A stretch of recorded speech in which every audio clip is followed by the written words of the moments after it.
liberdade, valores de igualdade, estão sendo erodidos pela mobilização de afetos políticos regressivos, vinculados ao ódio, o zelo pelas hierarquias, o ressentimento, que é próprio do avanço da extrema-direita. Então, a gente trabalha num momento em que aquilo que parecia ser um elemento básico, que podia ser alavancado para fazer a disputa discursiva na sociedade, ele tem que ser reconstruído, certo? Esse foi o trabalho que a extrema-direita fez nos últimos anos, com o uso, aliás, muito inteligente dos novos espaços que as novas tecnologias deram a elas. Foi destruir o consenso em valores civilizatórios básicos, foi destruir a aceitação de um ideal mínimo de uma sociedade não violenta, de uma sociedade não extremamente desigual. Então, talvez por uma acomodação, talvez por uma cegueira, talvez por uma compreensível vontade de não ver o desastre que estava se aproximando, nós deixamos esse terreno ser perdido, e eu acho que o ponto principal é voltar a afirmar esses valores fundamentais. Desculpe pelos 2 minutos e 32 segundos de atraso. Obrigado. Obrigada, Felipe.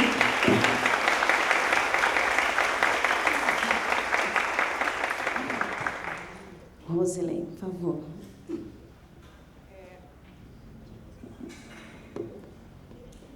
Bom dia a todos. Eu gostaria de começar agradecendo também o convite. É uma honra e eu acho uma felicidade estar aqui para compartilhar os anseios, as dúvidas, as questões.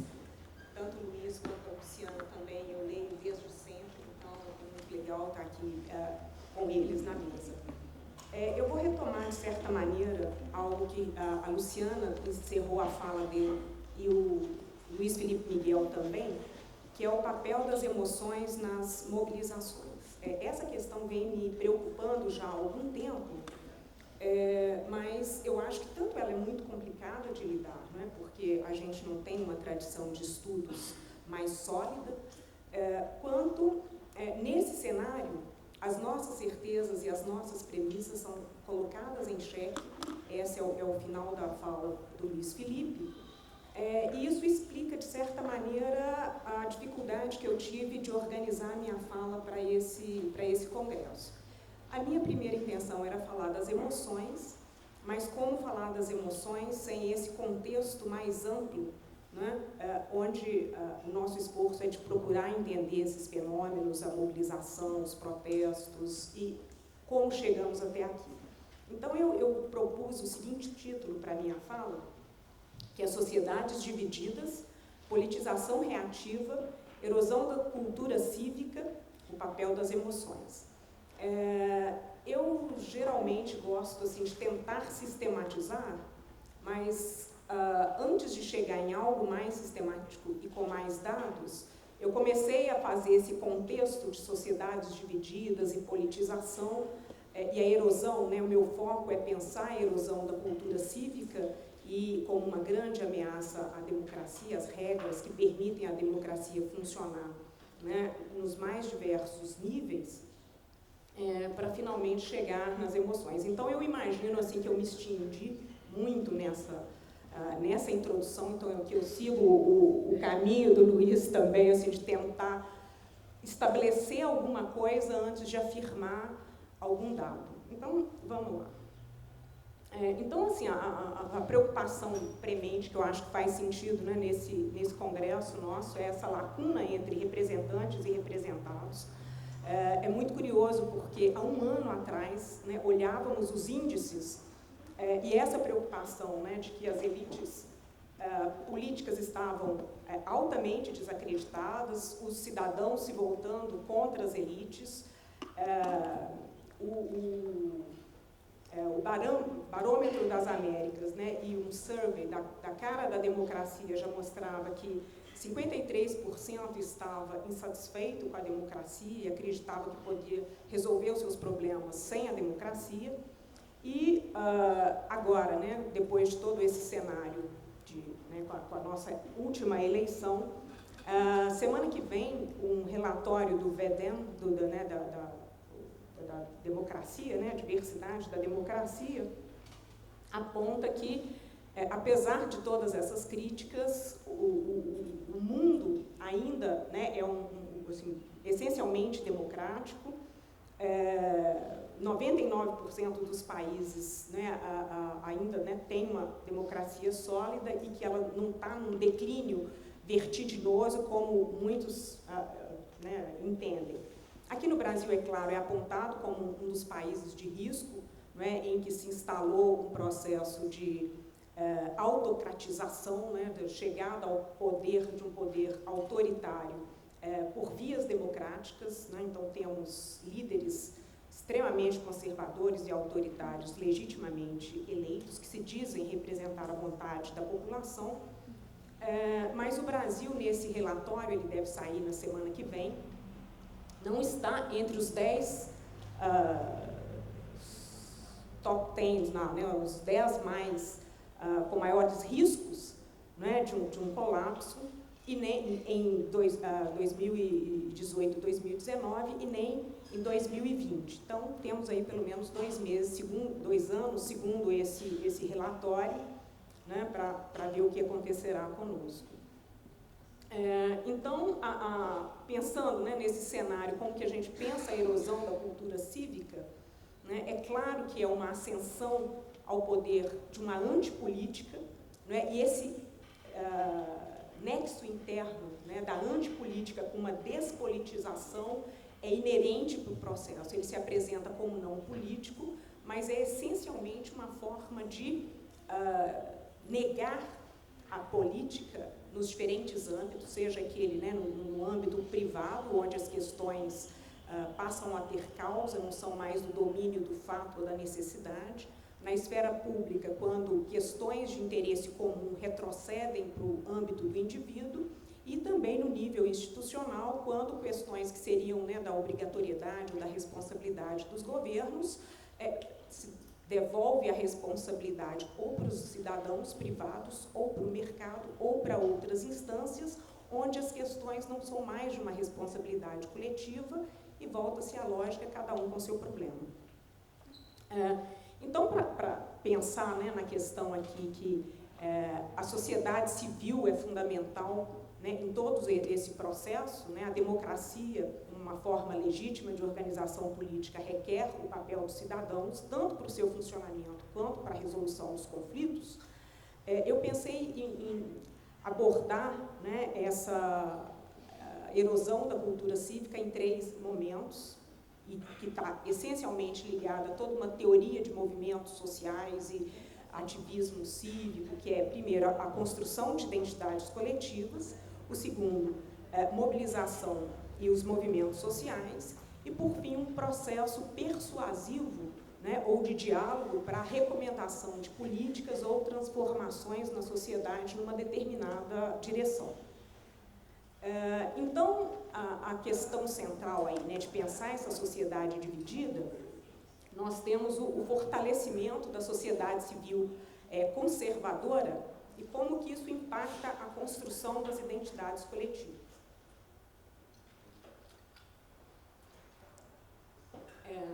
Esse é um tema, claro, né, que com o cenário contemporâneo global preocupa diversos pesquisadores, né, essa ascensão dessa sociedade civil conservadora, e pode ser explicado por diferentes motivos, né, tanto geracionais quanto educacionais, questões ligadas a gênero, né, questões urbanas, mas uma dos pontos elementares e básicos é essa percepção de certas classes, de certos grupos que veem seus valores e formas de vidas ameaçados, uma mudança relativa, né, de grupos majoritários e minoritários. As últimas 2 décadas, né, de avanço progressista, de certa maneira, coloca em xeque ou ameaça valores de grupos conservadores associados, né, à família, à pátria, né, e esse movimento. Só que, claro, isso tem uma diferença enorme nos diferentes países, né, tanto da Europa quanto, né, os países orientais, aqui na América Latina. E claro que aqui é muito dramático, porque nós temos uma sociedade profundamente desigual, uma sociabilidade extremamente violenta e, portanto, né, as nossas instituições não respondem a esses ataques e a essas ameaças da mesma forma que em outros países. Então, eu procurei organizar aqui, assim, de maneira simplificada, o que a gente poderia chamar de um repertório progressista, né, que seria essa pluralidade, diversidade dos movimentos sociais e das diferentes pautas, né, que entendíamos, né, estar avançando nos últimos décadas, né, com a democratização, com todos os problemas.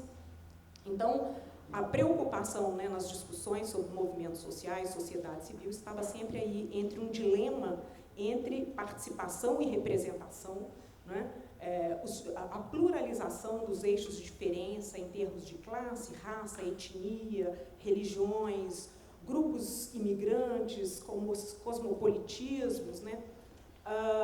E aí uma vitalidade, de certa maneira, né, da pluralidade dos atores e dos espaços sociais. Esse repertório conservador, né, em grande parte é o apagamento desses eixos da diferença, com foco na família, vizinhos, igreja, os grupos que pensam de maneira semelhante, a pátria-nação, portanto, cidadãos reais, e a ideia de povo, de um todos juntos indiferenciados, né, em nome do qual se implementam, né, as políticas, e que tem aí uma negação da legitimidade, uma negação da autoridade, da alteridade.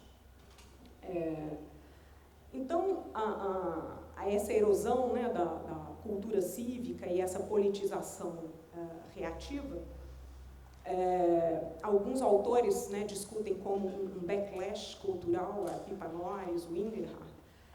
E aqui no Brasil, assim, só para dar um exemplo, né, de como isso é dramático, acho que ainda... Bom, então, antes de... Então, todos esses ativismos, né, feministas ou LGBT, né, em que lutavam por essa diversidade da noção de família, focando na liberdade dos indivíduos, leva, né, através do contraponto ali de um ativismo cristão conservador, a destruição da família natural, né? Do outro lado, né, a promoção da igualdade entre homens, mulheres, direitos, né, LGBT, é entendido como uma ideologia de gênero e uma guerra entre sexos, a legitimidade, né, da orientação sexual, planejamento da gravidez, doenças sexualmente transmissíveis é visto como uma erotização das crianças e uma libertinagem progressista. E o dramático disso porque o outro, né, se torna um alvo de ataques e punições, é uma destruição, né, do direito de autodeterminação ou da igualdade dos cidadãos, o que a gente sempre diz, né, da igualdade do direito a ter direitos. Então, é uma concepção, né, onde a própria noção fundante da democracia, né, da igualdade de todos diante da lei, é atacada com concepções completamente distintas. Na mesma direção, né, os ativismos que não estão ligados a identidades, mas a direitos humanos ou mais amplos, como o meio ambiente, né, lutavam por uma noção, né, de pensar o global, cosmopolitismo, vantagem dos mercados globais contra a reação, né, do globalismo, mais Brasil e menos impostos, né, menos regras e menos impostos, enquanto os movimentos de centro e esquerda mais clássico viam um compromisso com níveis adequados de impostos ou de redistribuição. Essas questões e discussões econômicas, em grande parte, são substituídas pelas pautas morais do aborto, união das pessoas com o mesmo sexo, a restauração daquela noção de segurança, né, uma ressignificação dos direitos humanos, humanos direitos, cidadãos de bens, né, a política passa a ter um caráter agora de uma violência política, né, para implementar uma determinada forma única, né, né, de serviços ou de organização da sociedade. Então, fechando aqui um pouco, né, temos aí, né, um desaparecimento, ou uma restrição da própria esfera pública, onde é o lugar, né, da diversidade cultural, da negociação das diferenças, a tática mais tradicional dos movimentos sociais, né, que é a tática da rua, da visibilidade e da demonstração, substituída pela guerra da informação no subterrâneo, né, na invisibilidade. O Estado se torna um Estado perseguidor para a punição dos diferentes, as escolas sem partido, a balbúrdia, o museu LGBT, e sempre, né, o empacotamento, né, de todas essas agendas e demandas plurais e diversas e complexas, como a anti-esquerda, os esquerdopatas, as petralhas, e, aliado a isso, o estilo populista, né, o 2.0 da comunicação, todas essas noções, né, de que as elites, né, estão comandando os mídias, os intelectuais e as pesquisas estão numa torre de marfim, elas são ineficazes, as instituições de controle são contra a maioria real da população,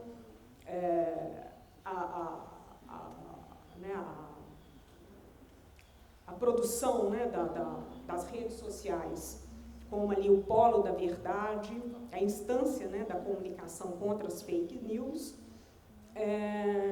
e o reforço, né, dessa polarização tóxica entre sempre nós e eles, né, através desse contato direto com a população, uma mobilização, né, do descontentamento social, a acusação das autoridades estabelecidas, as falhas em dar respostas, e que, ao final, é sempre uma supressão do dissenso e uma perseguição aos inimigos. Então, enquanto o repertório progressista, né, levava adiante com todos os conflitos uma boa comunicação, que a gente poderia entender aqui, né, a tentativa do diálogo para resolver os conflitos e as diferenças, nesse repertório conservador é uma negação da ambiguidade e uma intolerância com os déficits da democracia.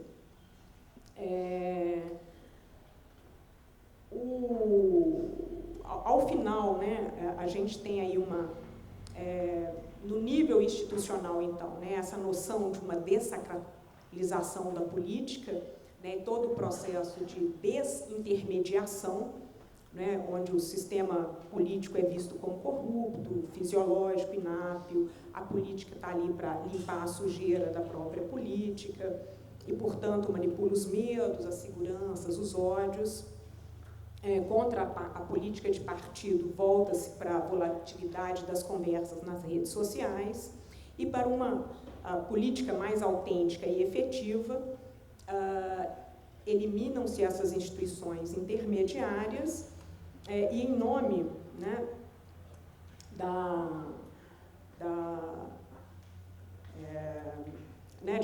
de um retorno, né, a essa política real,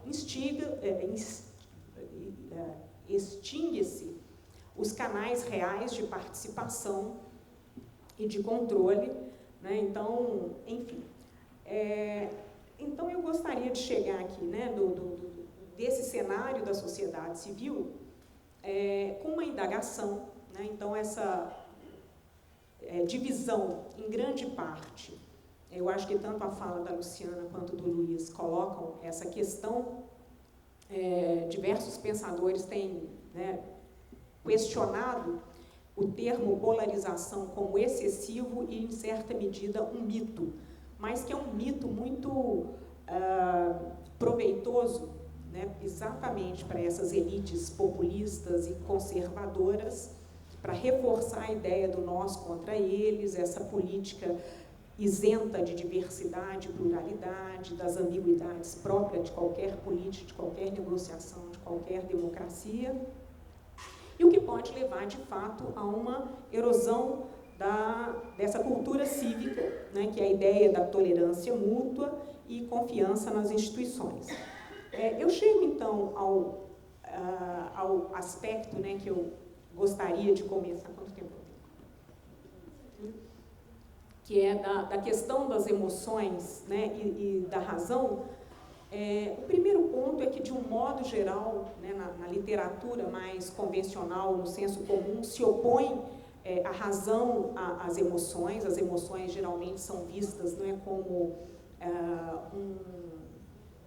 um empecilho para o raciocínio calmo, para a tomada de decisão ponderada, para o estabelecimento, né, de cursos de ação responsáveis. E a minha proposta, né, revendo, né, assim, alguns estudos, tanto na neurociência quanto a teoria da teoria das emoções, né, o ponto básico é que a emoção está intrinsecamente ligada à cognição. Ela fornece a base para a percepção do que é moral, e moral aqui entendido como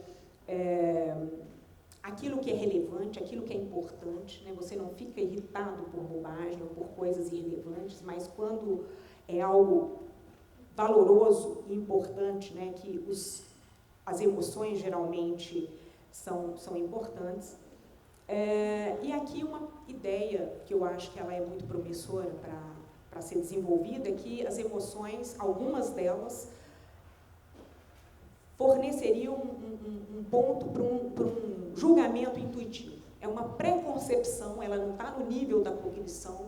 As emoções, muitas vezes, são processadas de maneira extremamente violenta, antes mesmo de que tenhamos consciência, né, de qual é o processo e de quais são os elementos que estão em jogo, mas ela produz um certo julgamento intuitivo, tanto, né, para definir aquilo que importa, quanto para mostrar o limite da articulação racional. Então, nesse caminho, então, as teorias da neurociência, né, contra uma ideia mais,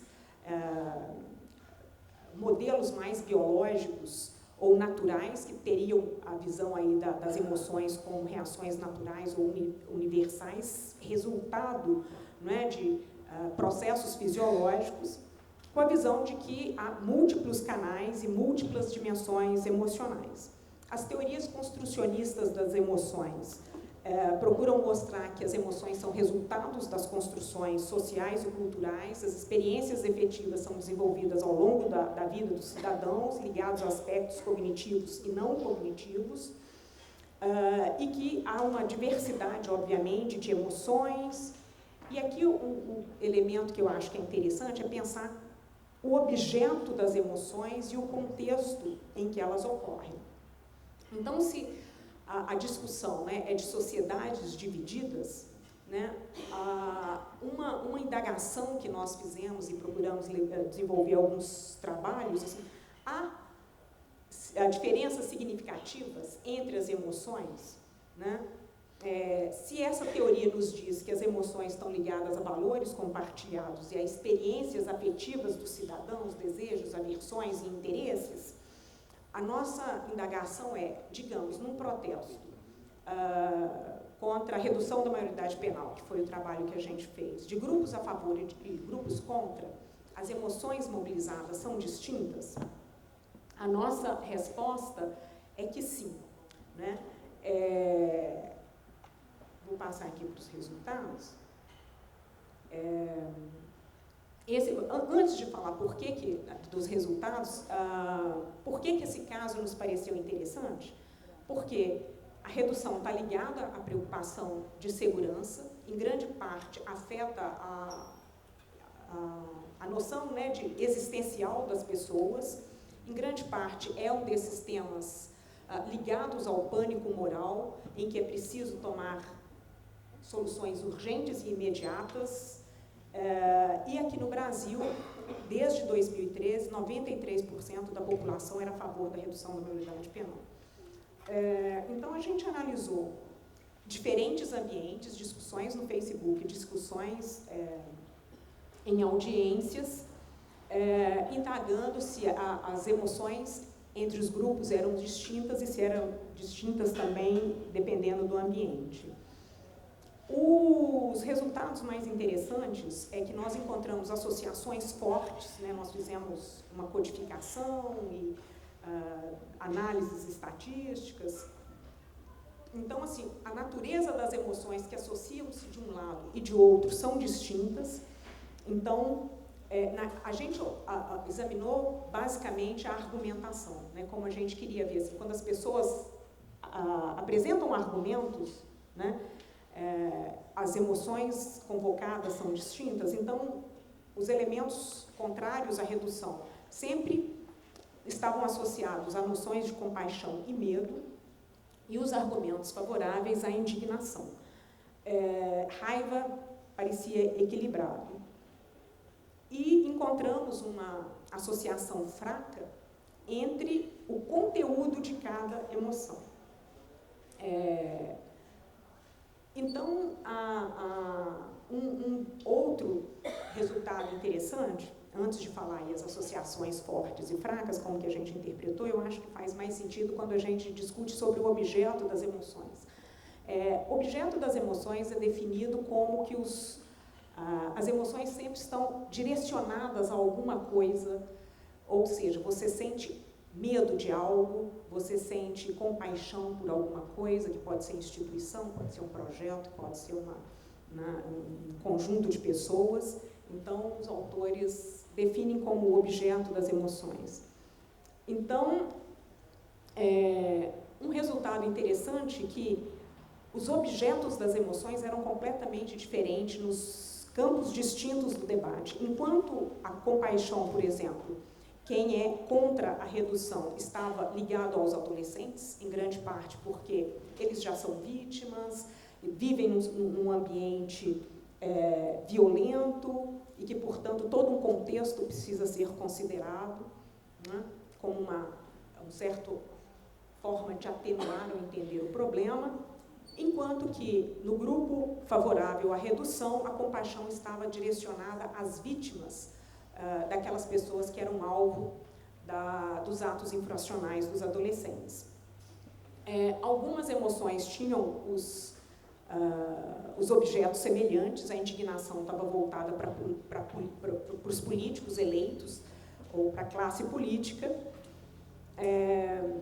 enquanto no lado favorável, tanto para esses sujeitos, mas também a indignação com os próprios adolescentes.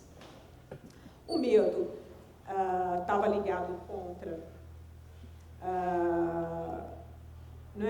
as propostas e no lado favorável aos adolescentes. Então, isso, vendo aí os resultados, né, esses objetos, né, eles mobilizam crenças e valores extremamente profundas, eles têm um significado compartilhado nos contextos específicos, por isso que o tipo de emoção tinha isso a gente interpreta, né, acredita que seja, o tipo de emoção é compartilhado de maneira mais ampla por grupos na sociedade que transgridem os eixos de classe, de nível educacional e questões mais específicas, enquanto, quando a gente olhava para os conteúdos em que essas emoções estavam associados, era completamente distinto, que faz todo sentido, porque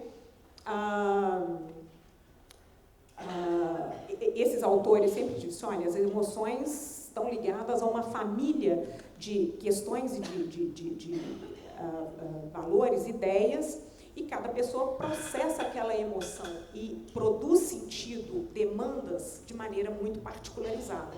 Mas o campo de fundo do sentimento e dos afetos é compartilhado e permite uma identificação para além de eixos mais específicos na sociedade. E a questão dos fóruns, também, a nossa primeira impressão é que seria muito diferente, mas não foi, né? E uma explicação plausível é que, já que as emoções têm esse fundo mais que não varia de maneira, né, mais superficial, com ambientes, com locais, não dependeu muito, não fazia muita diferença nem no Facebook, nem em audiências e plenárias e nem em reuniões mais fechadas. Então, isso nos leva, né, a levantar a indagação que essas emoções socialmente construídas e compartilhadas, elas não estão vulneráveis às características distintas dos ambientes, né? Em princípio, a gente não pode ver as emoções como positivas ou negativas para a ação política, mas tanto essa literatura diz, assim como os outros comportamentos, eles são passíveis, né, de serem ajustados, educados e aprendidos, as emoções também, né? Então, eu vou terminando por aqui. Era esse o panorama que eu queria fazer, né, para pensar as sociedades divididas, a erosão da cultura cívica, esse retrocesso cultural, e aí tentando inserir a dimensão das emoções nesse conjunto de indagações. Muito obrigada. Muito obrigada, Rose. Nós vamos abrir agora, então, para a rodada de perguntas, seguindo a dinâmica das outras mesas. Vamos tentar fazer aí 2, 3 rodadas de perguntas. Aqui levantar a mão, vou pedir para se identificar. Vou pedir também para nos ajudarem, por favor, Arthur, que você está aí, ou Luíde, para pegar o microfone. Ah, o Felipe! Pegar o microfone para a mesa, aqui na frente para o Luiz Augusto, e depois ali e lá atrás. Então, esses 3 primeiros, pegou o microfone, por favor, pega lá. A gente vai dividir aqui o microfone, tá vendo? Aqui o Luiz Augusto primeiro. Vamos fazer 3 perguntas, depois a gente segue para a próxima rodada. Tudo bem? Vamos lá. Bom, Luiz Augusto, IESP-UERJ, secretário da Compolítica. Primeira pergunta que eu queria fazer é para a Luciana. Eu fiquei um pouco em dúvida no início da tua fala sobre as evidências utilizadas para compor esse banco de dados. Consultei os universitários e o Tiago me disse que vocês se basearam na Folha de São Paulo, né? Não tem um problema aí de tomar a Folha de São Paulo como espelho da realidade, um pouco, né? Enfim, tipo, tomar aquilo que a Folha de São Paulo noticia como os protestos que de fato estão acontecendo, isso para não falar de outras questões, a própria categorização dos motivos do protesto, etc. Isso, em alguma medida, tem a ver com como a Folha de São Paulo enquadra cada coisa. Então, queria te ouvir sobre isso. Outra pergunta que eu queria fazer é para o Luiz Felipe. A tua fala, você mesmo disse que foi especulativa, né? Mas ela está baseada num destaque dos efeitos, você me corrige se eu estiver errado, dos efeitos nocivos desse hiperpluralismo para a ideia mesma de informação, ou para uma certa concepção de informação ligada ao jornalismo, e isso desemboca num apelo aos valores comuns ou a um consenso mínimo que é o chão básico da democracia. Eu concordo com esse diagnóstico, mas eu fiquei me perguntando como é que você coaduna isso com o teu trabalho anterior de valorização do pluralismo e de crítica dos valores da objetividade e da imparcialidade jornalísticas como, nem como realidade, mas como ideais para o jornalismo, né? Enfim, é isso. Obrigada, Luiz Augusto. Vamos passar para o colega atrás e depois lá atrás. Obrigado. Meu nome é João Cláudio Pompeu, sou do IPEA. Minha pergunta para a professora Luciana, ele roubou a primeira parte, que era a fonte, que você pegou da Folha de São Paulo. Mas eu tinha mais algumas dúvidas. Primeiro, critério. Qual é o critério que você usa para dizer que uma manifestação é um protesto? Quer dizer, 10 pessoas numa comunidade pedindo uma qualidade da UPA é um protesto? Tem algum número mínimo? A segunda é o seguinte: 2013, teve manifestações protestos em todo o Brasil, em 200 cidades do Brasil. Isso aí conta como um protesto ou como 200? E a terceira é a composição dos grupos sociais. Como é que você chegou àqueles números, àquela estimativa? 30% das pessoas que protestam são trabalhadores, 11% são estudantes. Era isso. Obrigado. Obrigada, João Paulo. Vamos passar lá para trás. Felipe, por favor. O pessoal nos ajuda aí.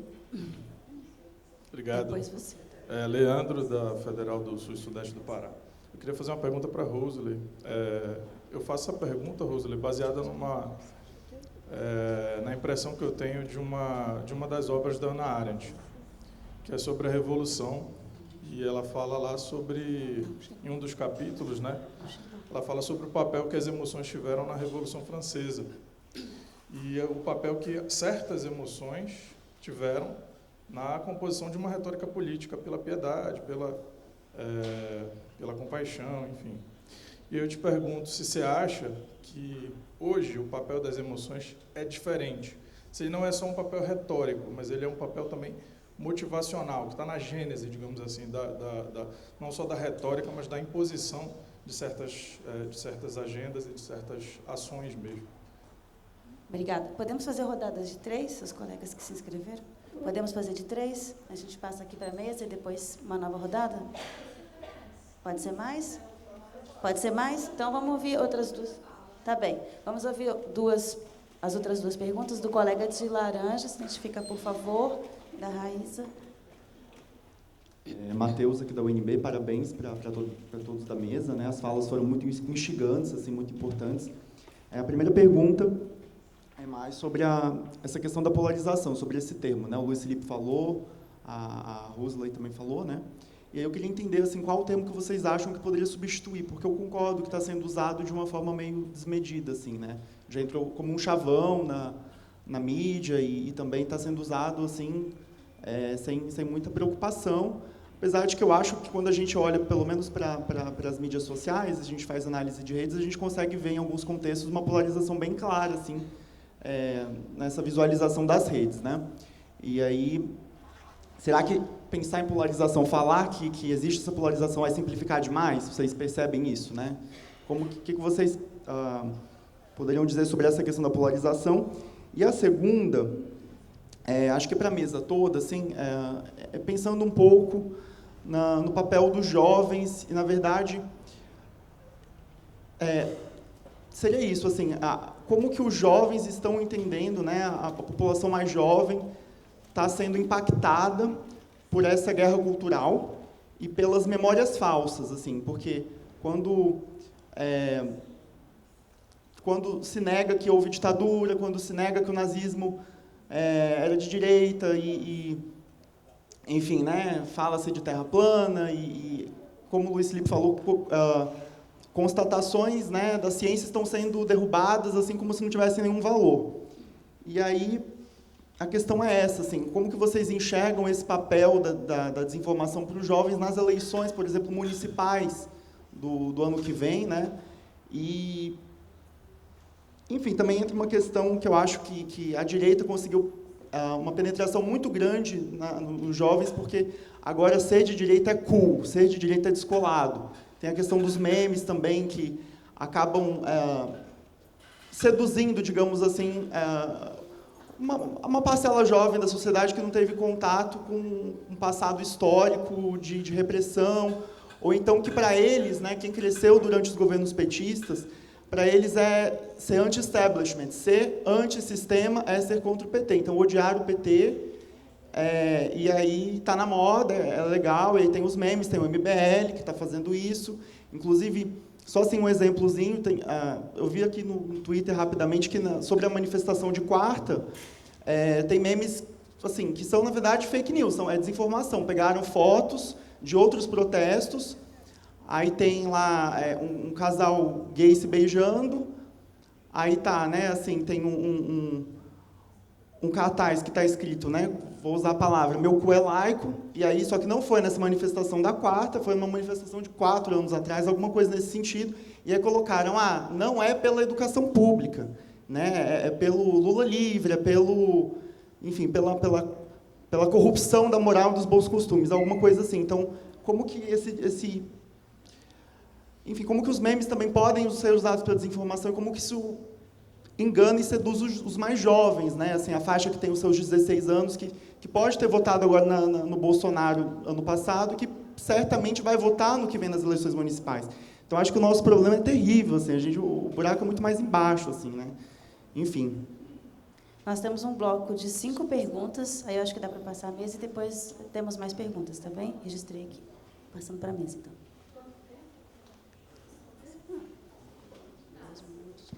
Todo mundo, para você.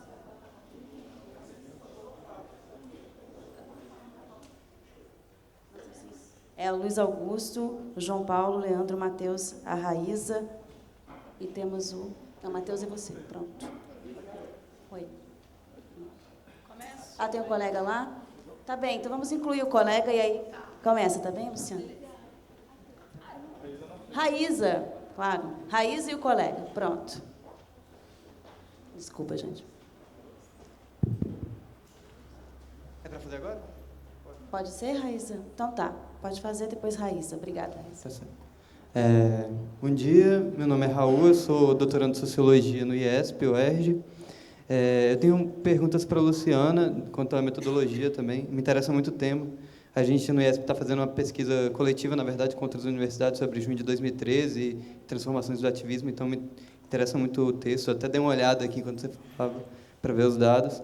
Aí eu fiquei com algumas perguntas, assim, o Luiz já fez algumas, o colega outras, mas aí outras coisas. Além de como foi feita a categorização, eu queria saber se cada evento de protesto tem só um grupo categorizado, ou tem vários grupos. Fiquei em dúvida em relação a isso. Outra coisa, como categorizar os grupos nos protestos de 2013, que foram muito diversos, assim, se você categorizou vários, enfim, como isso foi feito. Uma outra coisa sobre 2013 que eu queria saber é se esse ápice de 2013 foi puxado por uma coisa que são as greves, né, que aliás, foi o recorde de número de greves na história do Brasil, e, por outro lado, pelos próprios atos de junho, se só isso dá conta de 2013. Que, na verdade, nem é só junho, né? Essa era uma outra questão. Porque 2013, os protestos, enfim, que a gente viu, começam, sei lá, em janeiro, em Porto Alegre, se eu não me engano, em maio, eles estavam em Goiás, então tem uma datação muito diferente pelo Brasil. E a última coisa é se você considera, em algum momento, a quantidade de pessoas. Porque, por exemplo, se a gente for levar em conta a quantidade de pessoas, talvez a direita fique muito mais acima nesse período histórico, assim. Porque eu acho que eles fizeram os maiores protestos da história do Brasil, pelo impeachment, né? Enfim. E aí, para o Luiz Felipe Miguel, mais uma inquietação, assim, porque você começa, de forma mitigada, meio que criticando o deliberacionismo e pedindo por uma volta ao antagonismo, né, como forma de fazer política, mas no final parece que você defende o Habermas mais duro, assim, que é o que defende valores civilizacionais, critérios de deliberação, apelo à racionalidade. Então eu fiquei inquieto com isso, até porque às vezes a gente pega o consenso ou o deliberacionismo como a busca pelo consenso e não entende algumas coisas como ele pode ser usado de forma estratégica, como propõe até a própria Chantal Mouffe, assim. Se a gente pensa no vira-volta, é uma forma de usar a deliberação como maneira de produzir uma disputa ali. Então, eu não sei até que ponto o consenso e o conflito são assim tão diferentes, ou se não precisa de alguma base de consenso para ter o conflito, assim, porque senão o conflito aberto sem o mínimo de consenso é guerra, violência e morte, assim. Então, era a minha inquietação com a sua fala. Obrigada, Raul. Agora sim a Raíza, e aí a gente volta para a mesa. Bom dia, eu sou Raíza, sou professora adjunta da Federal de Viçosa, em Minas. Minhas perguntas são para a Luciana, especificamente, né? Faço coro à pergunta do Luiz Augusto sobre a base de dados, né? Pensando assim, a Folha já tem uma narrativa, então é uma segunda narrativa sobre uma narrativa mais pronta, mas tenho duas perguntas especificamente sobre o seu trabalho e uma curiosidade. Uma primeira é da categoria, que eu fiquei pensando que tem categorias de forma de protestos e tem categoria de substâncias, pensando em pautas e reivindicações. Então, coletivos ad hoc, né, são uma forma de organização. Então, há coletivos feministas que se organizam de forma autônoma. Então, queria pensar, né, que você explicasse um pouquinho essa categorização, porque essa categorização difusa ela aparece em pautas muito distintas, no movimento negro, no movimento feminista. Então, queria entender um pouco essa categorização. Uma segunda provocação, Luciana, é sobre a ideia de identitarismo. Me incomoda um pouco colocar grupos identitários, grupos que estão trabalhando com transformações estruturais, né? Quando uma mulher é demitida após a licença maternidade, a gente não está falando só de uma questão de identidade, a gente está falando de uma pressão estrutural que tem um impacto econômico muito grande. Aí me alinho às discussões da Nancy Fraser, né? Me incomoda um pouco quando as questões do feminismo ou do movimento negro são tratadas só como uma questão de identidade. Então, acho que, né, especialmente para o discurso acadêmico, a gente ficar, às vezes, repetindo discutindo essa noção do identitarismo, que é muito usada, inclusive, no Brasil contemporâneo, para falar, né, mal dessas lutas, para deslegitimar essas lutas. Então, eu queria te ouvir um pouco sobre isso. E uma terceira pergunta, que vai além do que você trouxe, a partir dos seus estudos anteriores. A gente tem visto que as universidades têm sido um palco de resistência para além do movimento estudantil. Então, tem uma série desses coletivos que você, né, mapeia, que eles nascem nos seios das universidades públicas, assim.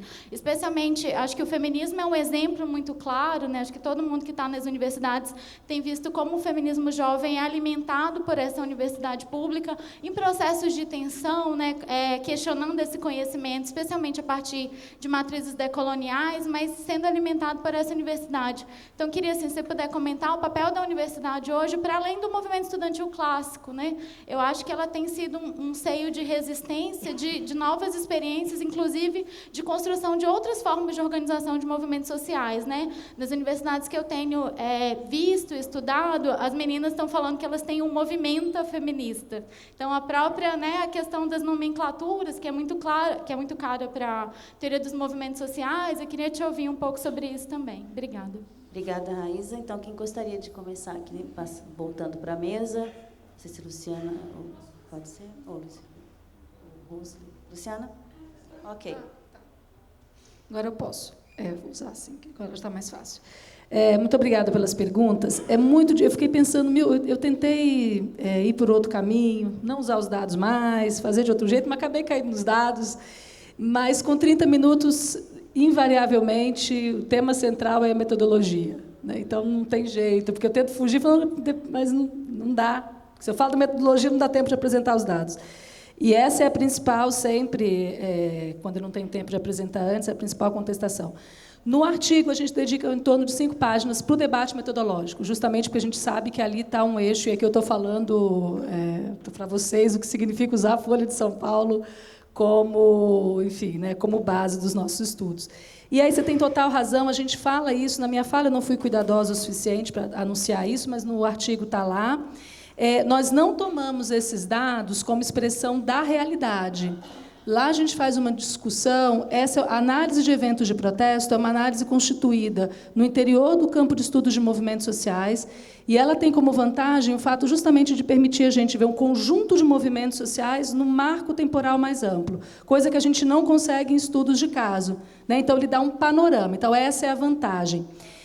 Qual que é a desvantagem? É justamente a seletividade das fontes. A gente sabe que um protesto ele só consegue furar o bloqueio e virar notícia ou quando ele é um protesto mais violento, ou quando ele atende aos interesses da mídia hegemônica, enfim, né? E tem todos os estudos que mostram lá, a gente coloca isso no artigo, quais são os caminhos pelos quais um protesto chega a ser noticiado. Então, no artigo, a gente deixa muito claro que nós não tomamos esses dados que a gente está apresentando aqui, que eu estou apresentando para vocês, como uma expressão da realidade dos protestos no Brasil. O que interessa para a gente é a tendência que eles apontam. No caso, para nós, a tendência, por exemplo, em termos de ocorrência, é a curva. O que interessa para a gente é a curva do protesto. Então, por exemplo, a gente vê, os nossos dados têm pouquíssimos protestos do MST no período. Óbvio, a gente está falando da Folha, né? O que a gente fez, então? A gente comparou a curva que a gente teve individualmente para o MST com os dados, com os estudos, por exemplo, como Nera, lá de Araraquara, aponta, mostrando se a curva está batendo. Se a curva do MST, entre 2011 e 2016, se ele segue a mesma curva, se ele segue a mesma tendência que está no nosso banco. Não em termos de quantidade, entendem? Mas em termos que dá para a gente fazer uma leitura mais geral. A mesma coisa a gente fez, por exemplo, com os padrões de greve. A gente pegou o nosso banco e confrontou com o padrão com os greves do DIEESE. Claro que tem muito mais greve registrada no DIEESE, porque eles pegam diretamente dos sindicatos, a gente pega da Folha de São Paulo, né? Mas a curva é a mesma. E quando nosso interesse é pegar 2013 a 2016, aí vai ser muito legal, porque correlacionar, que esse eu também não trouxe aqui, mas a intenção é correlacionar nesse estudo mudanças de governo com padrões de protesto, quer dizer, características dos padrões de interação entre Estado e sociedade em governos determinados sobre os padrões de protesto na rua. Maior conflitividade, maior repressão, natureza dos temas que vão, enfim, mas isso é um tema que eu não pude abordar aqui. Então, para o Luiz Augusto e para a Raíza, então é isso, assim, a gente faz um estudo lá e diz, né, claro, o fato da Folha naquele momento está construindo o antipetismo. É claro que os protestos à direita, por exemplo, contra o governo, tiveram muito mais espaço que os protestos a favor do governo. Isso é óbvio, a gente discute lá. E o que a gente tem feito é controlar as nossas pesquisas quantitativas com análise qualitativa. A gente está há alguns anos fazendo pesquisa, esse caso é minha pesquisa particular, com lideranças de movimentos sociais no Brasil, tanto feministas, movimento negro, ocupação, etc., um pouco para a gente conseguir ir matizando o que a gente está encontrando aqui, para ver se isso rebate nas avaliações qualitativas que a gente tem feito. Então, esses são os cuidados que a gente tem tomado, sabendo que a gente tem problema nesse método, assim como a gente tem problema no estudo focalizado, no estudo de caso. Então, a gente tem vantagens e desvantagens no método que a gente busca retratar isso no artigo. Já vou falar também sobre algumas perguntas mais. A gente está trabalhando, Raul, aqui um evento de protesto. Então, o MBL convocou um protesto que foi realizado em 30 cidades. O que eu apresentei aqui para vocês conta como um protesto. No nosso artigo, a gente trabalha o dado por capilaridade de cidade e sem capilaridade. E aí a gente também mostra como o protesto de 2013, 2015, 2016 teve mais capilaridade, né? Porque foi para mais cidades, então tem muito mais potência nesse sentido da massificação do protesto. Sim, 2013 tem muita coisa das... sim, mas eu vou voltar aqui, senão me perco. A gente está definindo ação de protesto, lá também tem uma parte metodológica só para que a gente está definindo como ação de protesto. A gente está pegando 2 ou mais. Né? Não que não seja só de um indivíduo, mas, no geral, a gente não tem protesto de 2 pessoas, no geral são 10, 15, a partir daí vai o nosso banco. O nosso banco tem 35 variáveis, aqui eu trouxe só essas 2, porque já deu 30 minutos. A gente não conseguiu trabalhar ainda, a gente tem a quantidade de manifestantes, mas a gente não conseguiu arranjar uma forma de trabalhar esse dado de quantidade. É muito difícil de trabalhar, muito difícil. Então, mas quando a gente pensa em quantidade, que foi a pergunta também que foi feita pelo Raul, a gente não quantifiquei, mas peguei lá, montei uns 10 mais desse período todo. Protestos contra o governo, protestos a favor do governo, falando de Dilma Rousseff, né? Marcha para Jesus, LGBT e tarifa dos transportes públicos. Esses são os temas que mais levaram gente para a rua nesse período. E, de novo, bate com aquela hierarquização que a gente fez lá de governo, etc., etc., etc. Então, a gente foi checando por várias entradas e as coisas estão batendo. É muito legal a gente pensar a Marcha para Jesus e a parada LGBT nas ruas nesse período também, é um estudo à parte, que foi muito legal a gente ter encontrado nos jornais. A gente tem uma entrada para mais grupos, cada evento tem até 4 grupos de entrada. Tá? Então, e a gente chegou a 40 categorias, depois foi afunilando para chegar nessas categorias que a gente traz aqui, a gente também detalha isso no artigo. Quantos minutos eu falei? Já deu 5, então vou pensar na coisa da polarização. Talvez foi ruim ter colocado tanto. Não, eu vou falar, Raíza. Não, quando eu falei, a gente usa, e a Andréia, que é minha colega, que é especialista no debate de classe, ela fala identidade de classe e outras identidades. Justamente para a gente não cair nesse da coisa, que tem uma coisa que é importante, que é o debate de classe, que é estrutural, e tem outras coisas. A gente coloca tudo, fala identidade de classe e outras identidades. Porque, justamente, um objetivo no artigo é compreender como é que essas coisas se articulam ou não nas lutas concretas. Esse é o desdobramento da nossa agenda de pesquisa. A gente tem trabalhado muito na chave dessa coisa da política interseccional e tem apontado muito para isso como um vetor importante das lutas hoje. Só mais uma coisinha da polarização. No nosso artigo, a gente coloca o Luiz Felipe Miguel e o Pablo Hortelado para conversarem sobre o tema da polarização. Eu não tenho nenhum problema em usar o termo de polarização política. Eu acho que é disso que se trata. Uma polarização política construída em base... Sem as redes sociais, seria impossível construir essa polarização política. O antipetismo é um fenômeno que polariza a agenda, é uma polarização assimétrica que tem a ver com o processo de radicalização da direita. Isso para mim, mas assim, o termo ele é muito útil. Você tem polarização política, isso mobilizou as emoções das pessoas. Só que você não tem só isso, você tem outras emoções em jogo, você tem outros atores com outras estratégias, outras reivindicações. Eu acho que é isso que a gente tem que pensar, como é que polarização e heterogeneização se combinaram. Agora, por fim mesmo. Eu acho que o papel das universidades é um grande tema. Assim, gostaria muito de poder falar mais sobre isso. A gente tem visto lá o papel das universidades para a conformação dos coletivos negros. Por exemplo, na Unicamp, é algo absolutamente excepcional de perceber. Não vai dar tempo para eu tratar as outras questões, aí eu posso conversar depois aqui na saída para responder as outras perguntas. depois a gente faz uma nova rodada, se quiser complementar, tá bem? Fica tranquila. Não, tá sim. Luiz Felipe. Ok. Na verdade, a questão que o Luiz me colocou tem uma afinidade com a que o Raul colocou e parte do que o Matheus falou também. É tudo aquela situação, ai, que saudade que eu tenho daquilo que antes eu desdenhava, certo? A gente está um pouco... Lembra aquele tango do Gardel, Cuesta Barro, que diz la vergüenza de haber sido e el dolor de já no ser. Então, é nessa situação que a gente está. Mas eu acho que, mesmo assim, a crítica da deontologia convencional do jornalismo, ela continua válida, certo? O importante é a gente perceber que a necessidade de pluralismo, ela significa que a gente não é uma forma de solipsismo, não é negar a existência de um mundo por fora das nossas narrativas. É não aceitar que a objetividade nega a mediação que o próprio jornalismo faz, certo? É não aceitar a possibilidade de uma posição olímpica em que o discurso se coloca fora das disputas sociais. Eu acredito que a defesa de um maior pluralismo, ela pode ser entendida como a busca de colocar mais discursos dentro de uma arena de disputa, mas isso que você chamou, Luiz, de hiperpluralismo, significa a gente abandonar a ideia de uma arena de disputa e trocá-la por mundos separados.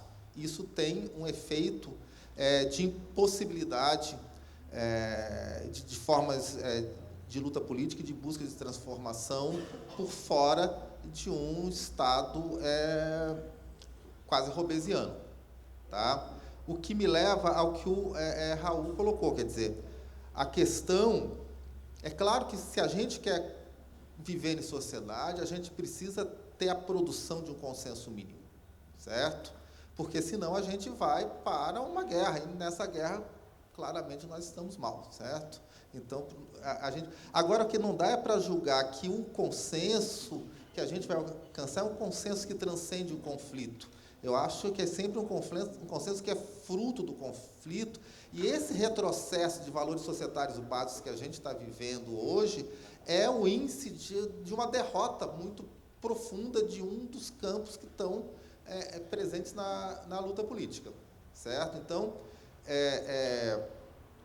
não se trata de forma nenhuma de valorizar o caráter antagônico da luta política pelo seu caráter antagônico, mas de entender que ele não é anulado. A gente tem que sempre levá-lo em conta quando a gente vai analisar a política, certo?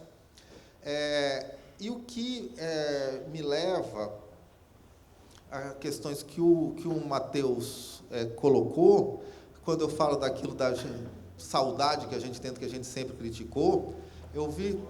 Acho que alguns de vocês viram, certamente, a Luciana, que gosta tanto da Folha de São Paulo, a entrevista que a Ângela Alonso, que não é uma pessoa pouco sofisticada, deu na Folha, e tentando explicar a situação que a gente está nas ciências sociais, ela chega a falar assim, precisamos voltar a algum positivismo, certo? Por quê? Porque a gente tem que voltar a ter um espaço em que a gente possa, com algum critério, determinar validades de enunciados.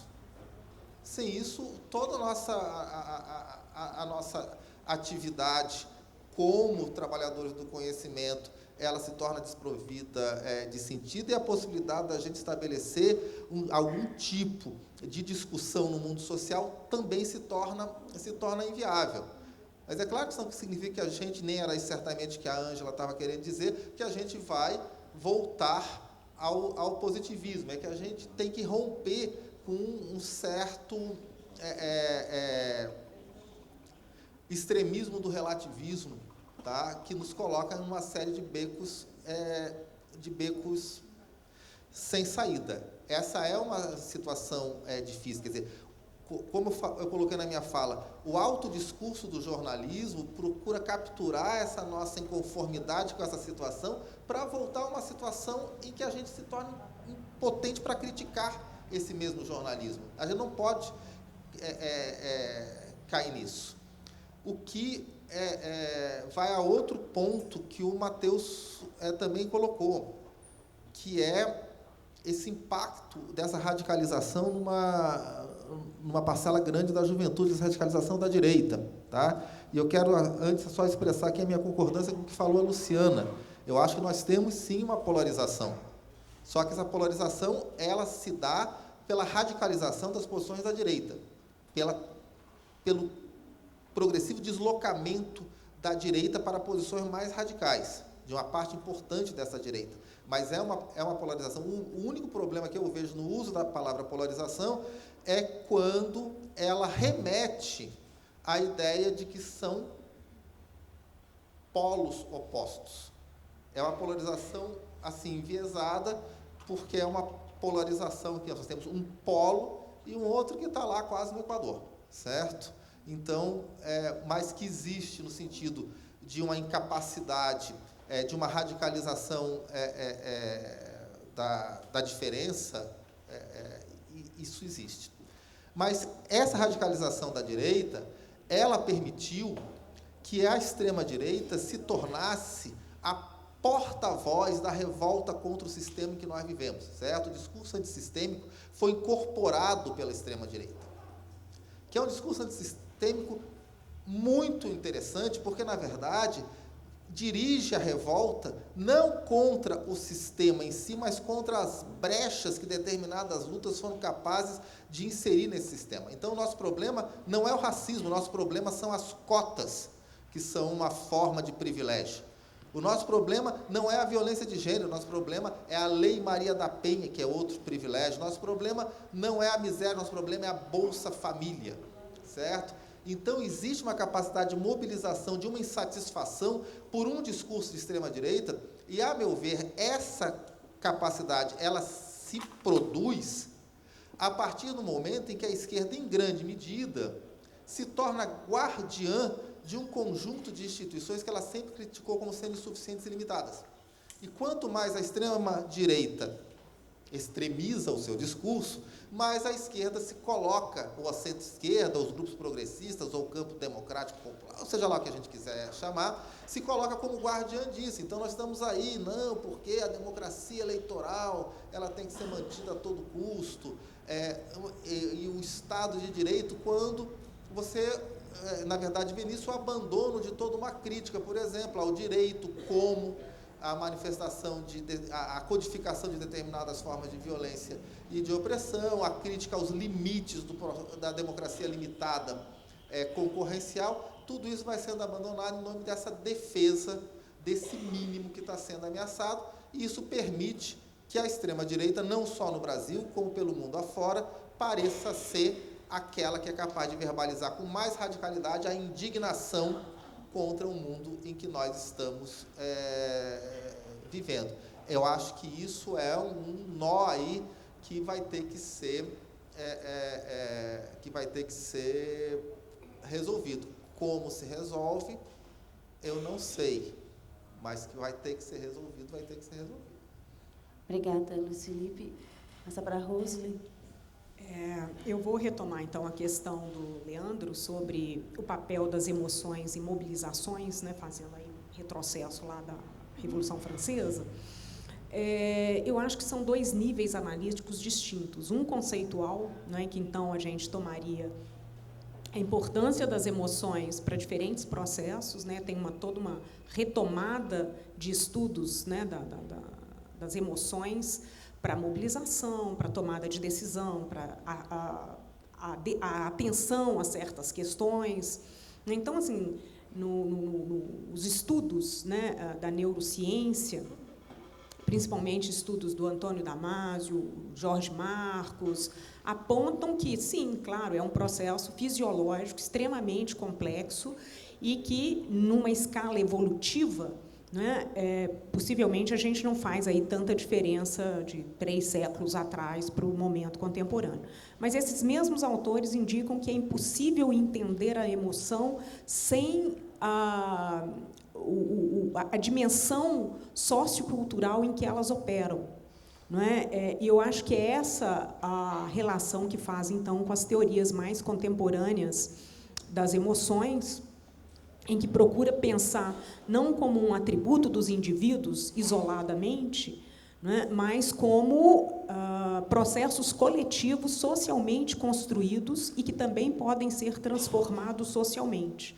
Então, o sentido atribuído, né, os elementos que provocam diferentes emoções são localizados social, historicamente, nas conjunturas, na cultura, na socialização dos indivíduos, e que não é um processo unicamente individual, mas coletivo, né? Então, se aproxima aí das teorias construcionistas e dessa dimensão, né, da construção social também das emoções.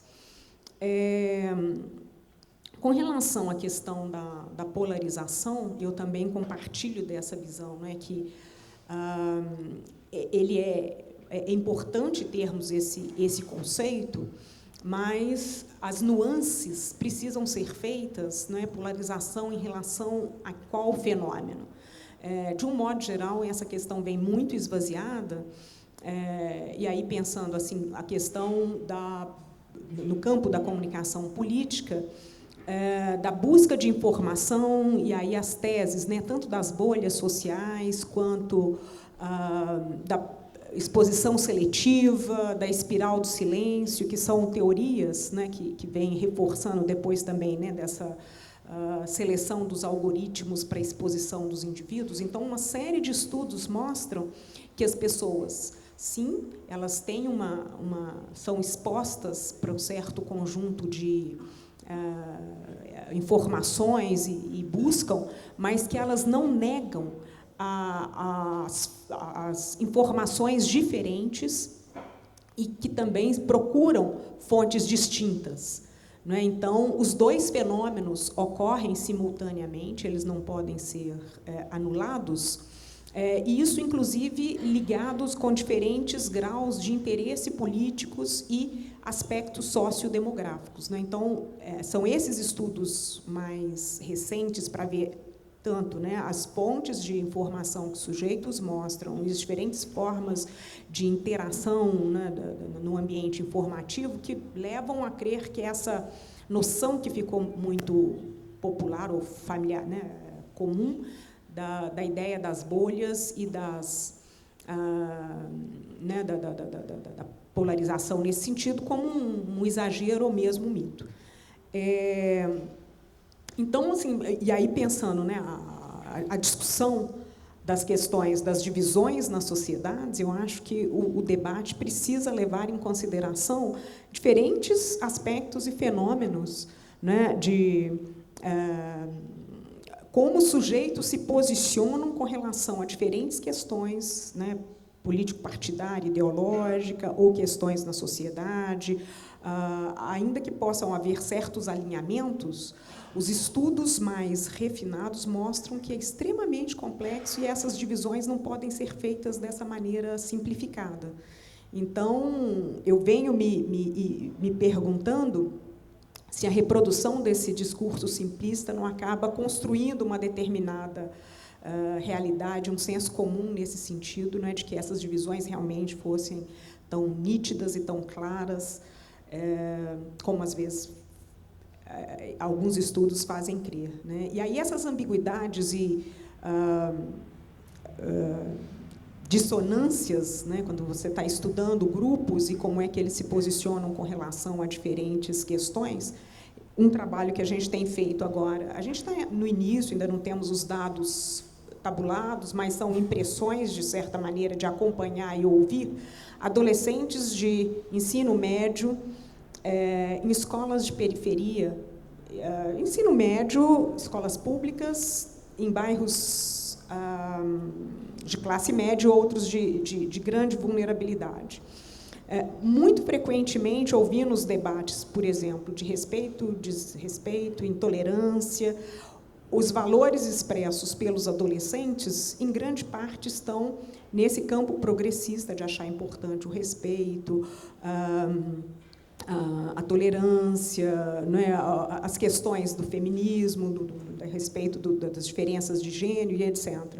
Mas quando perguntam em quem eles votaram no Bolsonaro, e não fazem essa associação, não é, que para nós é clara, né, do alinhamento ideológico e de valores como um projeto político, né? Então, quando a gente investiga essas questões, eu acho aí que tem muito mais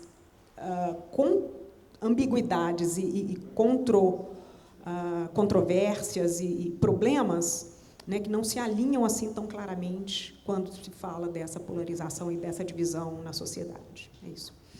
Muito obrigada, Rosilei. Vamos passar para as próximas perguntas. Se houver tempo, a gente complementa. Nós temos mais três ou quatro perguntas, confirmando. A primeira, Milena, aqui na frente.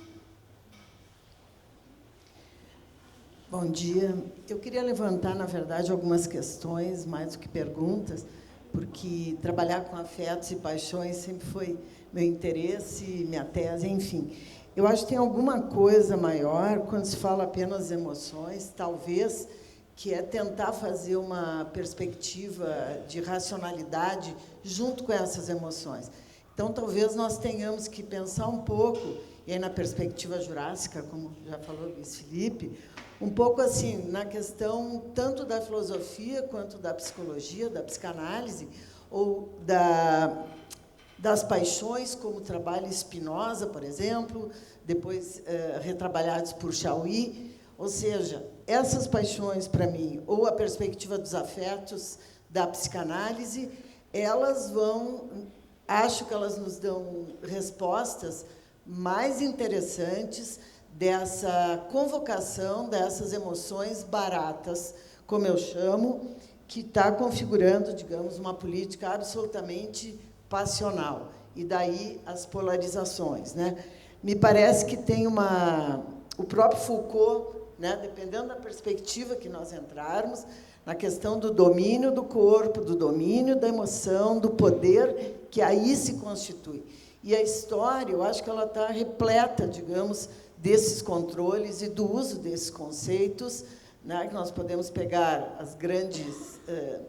podemos pegar a Rússia, a União Soviética, né, o Goebbels, o Lenin, enfim, nós temos um modo, digamos, de controle da sociedade que passa por esse controle das paixões e dos afetos, como tantos já estudaram. E eu acho que nós precisamos fazer isso e criar, digamos, esse olhar. Estou com um grupo analisando a campanha do Bolsonaro, e isso tem aparecido muito fortemente, e que é esse acionamento destas ditas emoções, desta passionalidade, e uma autorização para essa discussão, né, que vem do palavrão até o ataque à libido, ou qualquer tipo, digamos, de reação que possa aparecer. Então, nesse sentido, o medo é fundamental, né, o ressentimento é fundamental, e um tipo de agressão que vai acontecer permanentemente como um modo de se colocar nisso que é essa nova organização política passional, onde não tem sentido, onde nos defrontamos com manifestações das mais absurdas desses que dirigem. Então, eu acho que acho que a gente tem um pouco que se amedrontar também. Eu tenho medo dessa autorização que vem sendo dada de cima para baixo. E que, inclusive, na universidade, alguns debates, né, a gente já vê isso. Então, acho que, além desse medo, dessas paixões, desses afetos mobilizados, que estão entrando nessa perspectiva estrutural das instituições. E eu acho isso que é o desmonte de conceitos civilizatórios, né? Era só um depoimento. Obrigada, Milena. O colega aqui da frente, depois temos o colega lá no fundo e temos Danilo. Bom dia a todas e a todos. Eu sou Giovanni Pereira, sou estudante de jornalismo da Universidade Federal do Piauí. Mais uma inquietação, e eu queria que tanto a Luciana como a Mesa pudesse também trazer reflexões sobre questão de identidade e memória. Eu estudo há 3 anos de jornalismo e já entrei na vida de pesquisa, enfim. Eu sou do sertão pernambucano, especificamente, e sou o primeiro da minha família a ingressar na universidade. E eu trago essa questão para a gente também refletir sobre a questão das identidades e da memória dos jovens, porque eu cresci, tenho 20 anos, eu cresci durante o governo Lula e toda uma perspectiva de esquerda e questões sociais, e eu vejo que amigos meus da mesma idade, e até um pouco menos, estão se posicionando de uma maneira, um governo direita, e defendendo esse governo. Como vocês veem essa perspectiva desses jovens, também querendo ou não, tem a questão das identidades. E quando eu falo desses amigos, a maioria deles são pessoas brancas de classe média e a gente cresceu no mesmo âmbito que é o sertão. Então, quando a gente traz essa discussão, eu queria que vocês refletissem como foi a questão da representação de esquerda antes desse governo que a gente teve de 20 anos, o governo Lula, de esquerda, de promoção de ações sociais, e como vocês observam esse posicionamento, principalmente da juventude, que eu percebo que a maioria está se posicionando dentro dessa polarização de uma forma mais do posicionamento direita a questionamentos de como se estrutura a sociedade. Obrigada. Lá atrás, por favor. Pedindo, sim, lá em cima. Pedindo ao colega que se identifique também.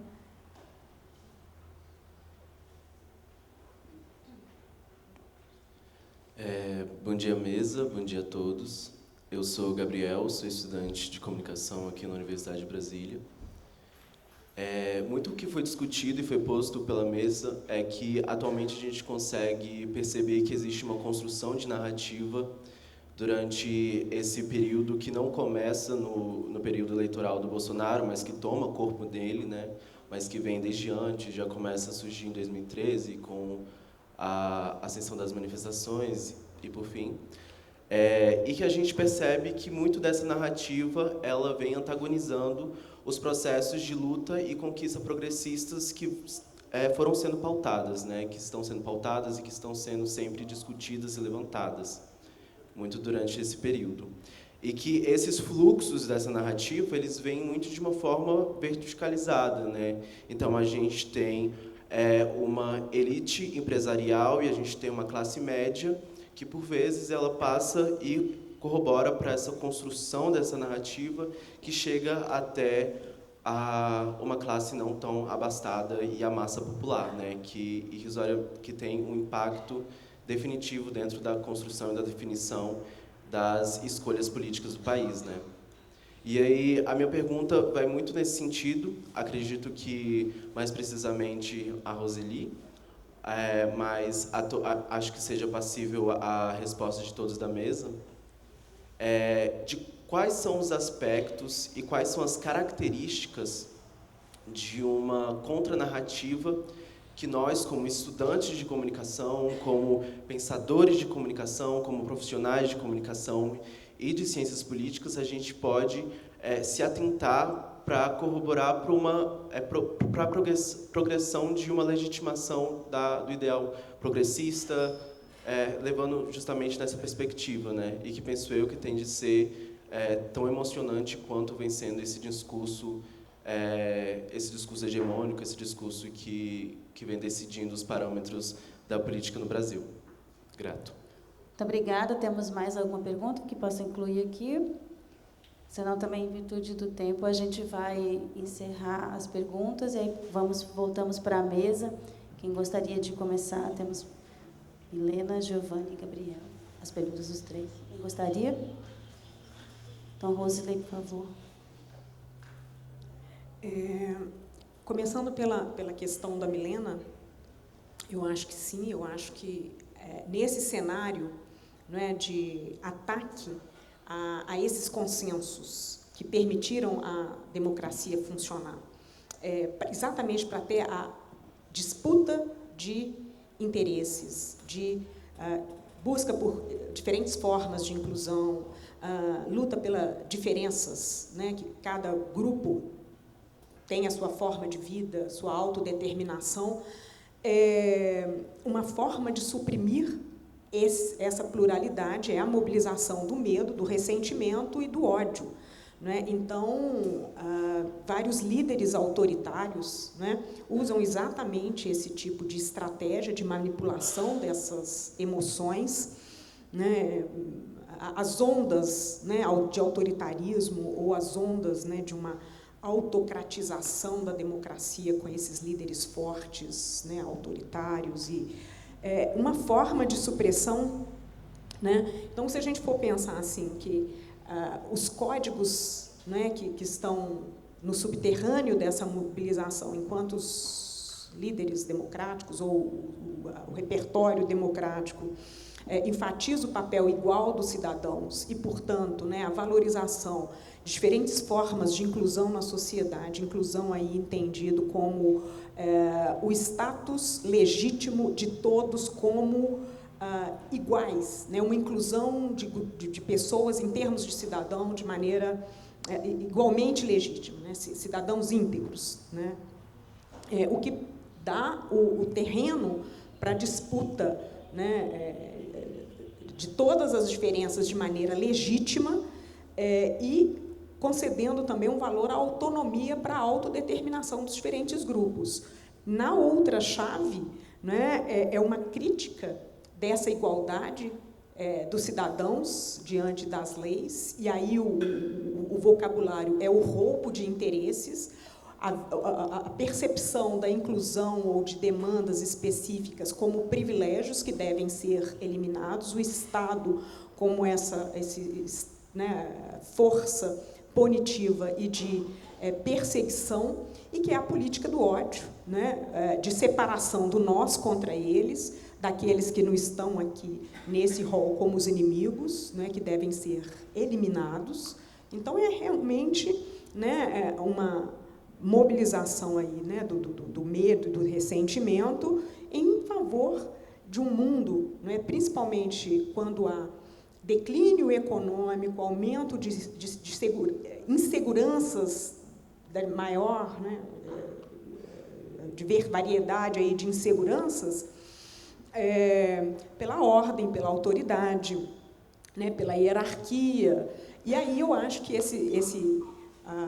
as explicações, né, da insegurança como um dos elementos básicos dos indivíduos, né, e a projeção, né, de uma figura, um líder, né, que possa dar a segurança e resolver o caos do mundo, a democracia vive com déficits, vive com dilemas, ambiguidades, uma necessidade constante, né, de negociação e ganhos sempre parciais e aquém daquilo que se almeja. Quando se elimina toda essa disputa de interesses, de conflitos, não é, que leva sempre a ganhos precários, insuficientes, transitórios, em prol, né, de um mundo mais seguro, mais ordenado, eu acredito que sim, né, tem uma mobilização aí dos líderes. Não é por acaso que estamos voltando a ler o fenômeno, né, dos líderes autoritários do fascismo, do nazismo e da mobilização das massas, né, do pensamento unidimensional. Então, eu acho que assim, as teorias têm uma validade e explicam o mundo de maneira datada, né? Isso parecia algo do passado, agora tornou-se mais contemporâneo do que nunca, né? Relendo lá todos esses autores. Com relação à questão, né, de como seria a contranarrativa, eu acho que o papel nosso, né, como estudiosos, primeiro é entender esses fenômenos com a propriedade deles. Eu venho me perguntando, né, se esse repertório conservador é uma produção que ganhou uma visibilidade agora de maneira mais contundente, ou se ela, de fato, está espelhada nessa diversidade que nós sempre detectamos nos movimentos sociais, né, nas diferentes grupos, e essa pluralidade, diversidade ineliminável da sociedade civil. Possivelmente, eu acho que a própria forma de captação, né, dessas percepções mudou essencialmente, né, enquanto que antes o acesso às informações mais visíveis dos meios de comunicação ou da participação dos movimentos sociais e que eram contabilizados, essa rede subterrânea agora de trocas e de manifestações, em grande parte propulsionada por disseminação de informações falsas, robôs que potencializam, né, perfis e multiplicação de mensagens e que, de fato, então, gera fenômenos nessa direção, eu acredito que ainda temos que entender isso melhor, né, para ter uma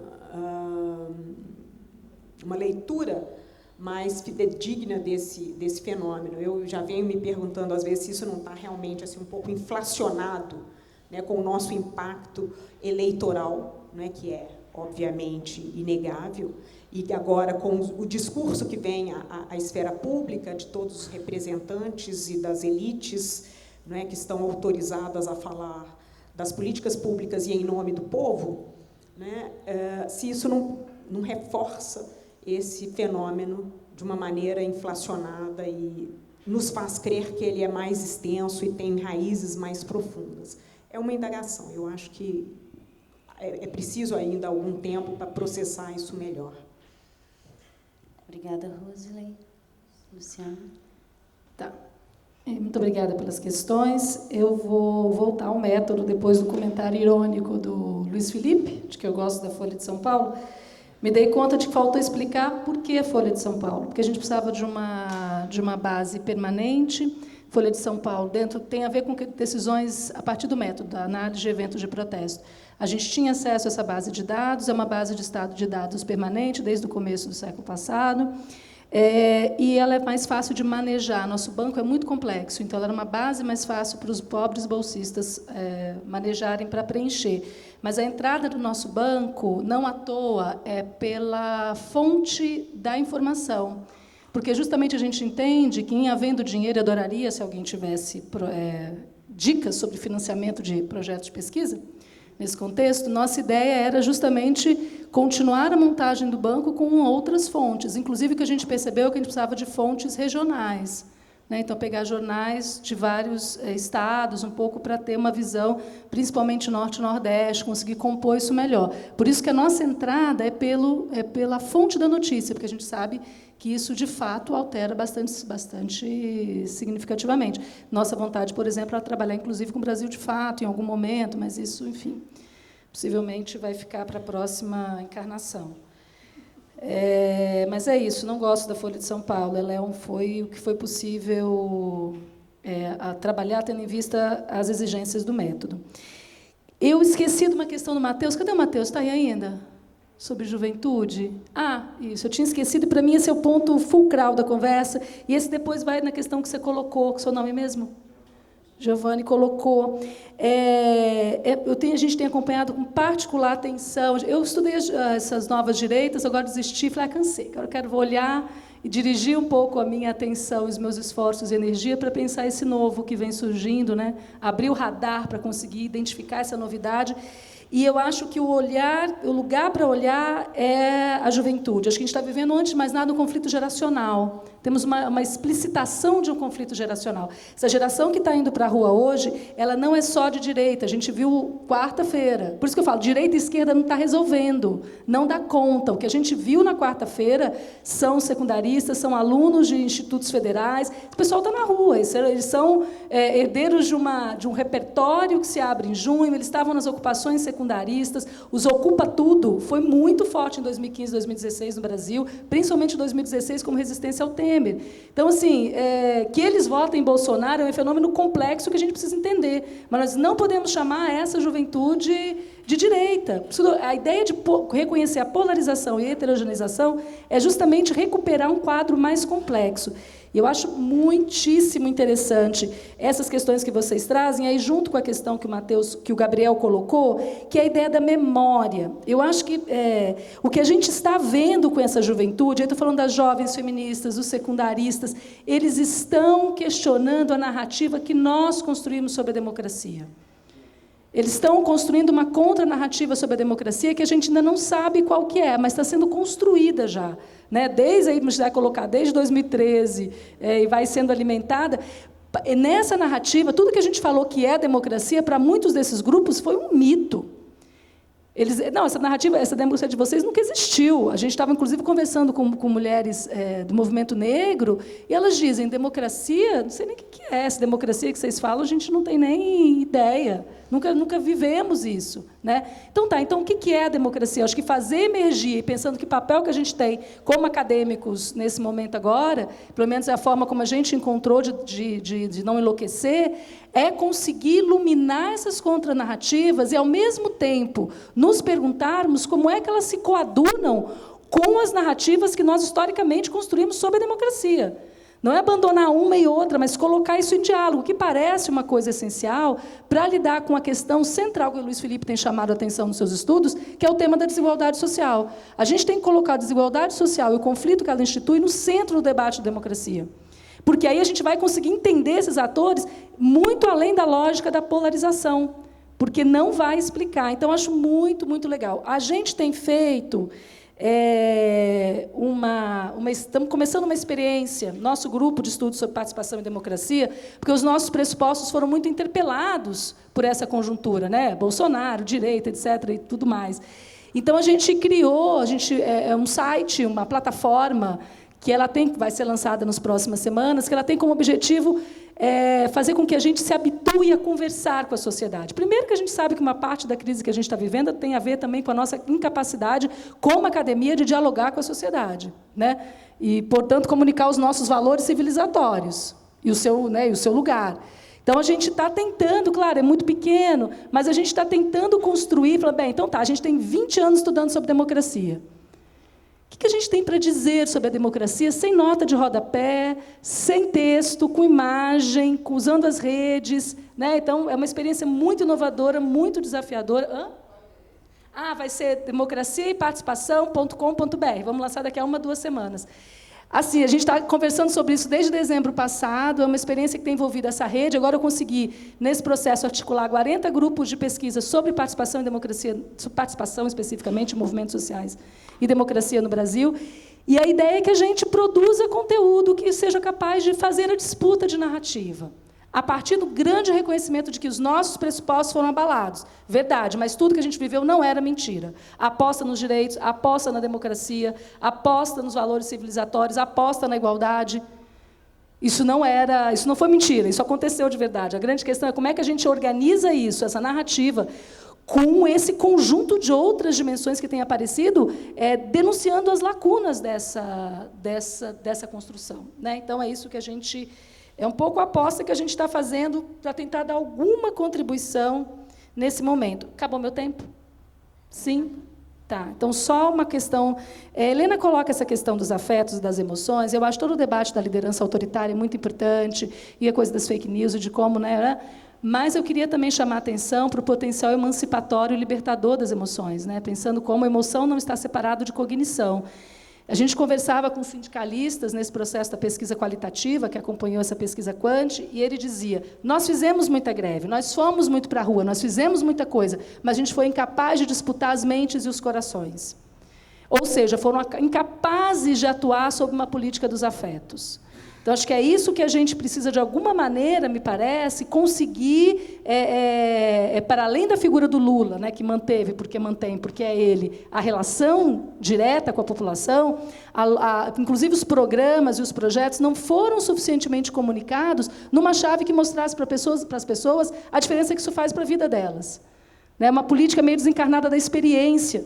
E, quando isso não tem, o que sobra é o abandono político, uma incapacidade de pensar, inclusive, as conquistas sobre uma outra chave, as conquistas que foram reais e efetivas.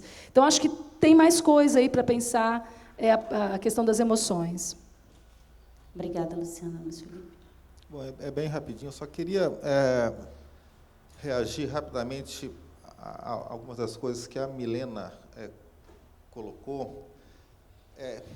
Eu tenho a impressão que a gente está apanhando porque o jogo mudou e parece que só a extrema-direita está entendendo quais são as novas regras que estão vigorando. É por isso que a gente tem a impressão, sei lá, que o Bolsonaro, que é aquele ás da inteligência, ele está sempre nos surpreendendo, certo? Não é possível. Ele não vai ter como não ir a nenhum debate, ele não vai ter como continuar xingando todo mundo o tempo todo, ele vai ter que remeter o seu discurso a um mínimo de senso comum, ele vai ter que colocar na equipe dele gente que tem um mínimo de capacidade gerencial, ele não faz nada disso. E a gente, sabe, não está entendendo. Quer dizer, muito do que na ciência política a gente discutia sobre como é que a democracia eleitoral funciona, teorema do eleitor mediano, a tendência centrípeta da disputa eleitoral, o papel do governo é inerentemente apaziguar o conflito social, tudo isso foi para o espaço, certo? E a gente não sabe como reagir. Eu não acho que a reação seja mimetizar os métodos da extrema-direita, embora a gente veja até em alguns lugares gente tentando fazer isso, certo? Eu acredito que a recivilização da disputa, a mobilização de afetos menos regressivos para impulsionar a ação política é o que nos interessa, tá? Porque nesse campo que a extrema-direita está construindo, a única maneira de ganhar é se tornar igual a ela. Tá? Então, acho que esse é o grande desafio, mas, como dizia lá o Thomas More na última frase de A Utopia, a isso aspiro mais do que espero. Tá? Mas esse é o que temos para hoje. Muito obrigada, Luiz Felipe. Então, a gente chega ao final da nossa mesa. Agradecemos às nossas convidadas, professora Rosley e professora Luciana Tatagiba, ao nosso convidado, professor Luiz Felipe Miguel. Uma salva de palmas nesse encerramento, também o encerramento dessa mesa, não é? Muito obrigada pelas contribuições. E uns recadinhos finais em relação ao nosso congresso, às 14 horas. Então, nós voltamos aos GTs na Faculdade de Comunicação, às 15:02, nós teremos transporte aqui no Memorial, para quem for almoçar e ficar aqui no Memorial, vai sair daqui, então, para a Faculdade de Comunicação.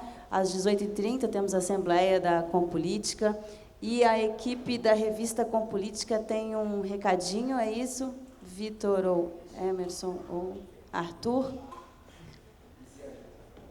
A Assembleia será na Faculdade de Comunicação, no Auditório Pompeu de Souza, então, a gente, no subsolo da faculdade, então, a gente encerra a nossa participação também aqui no Memorial.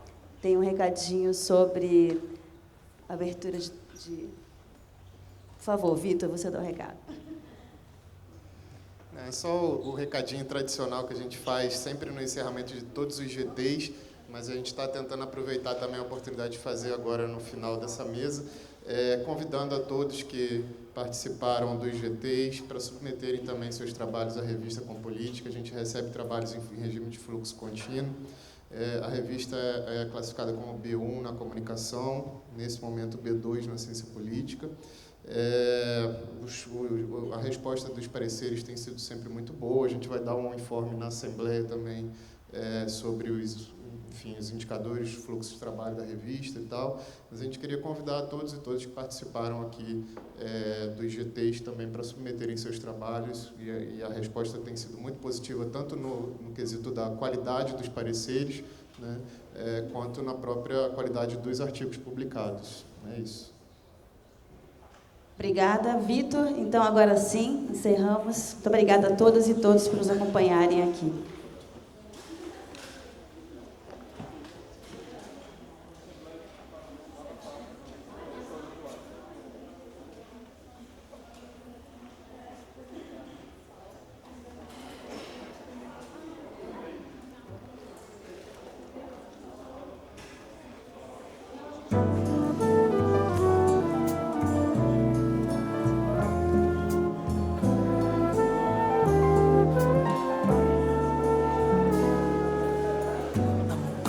See the kids are a broken bottle top and a one-man soul.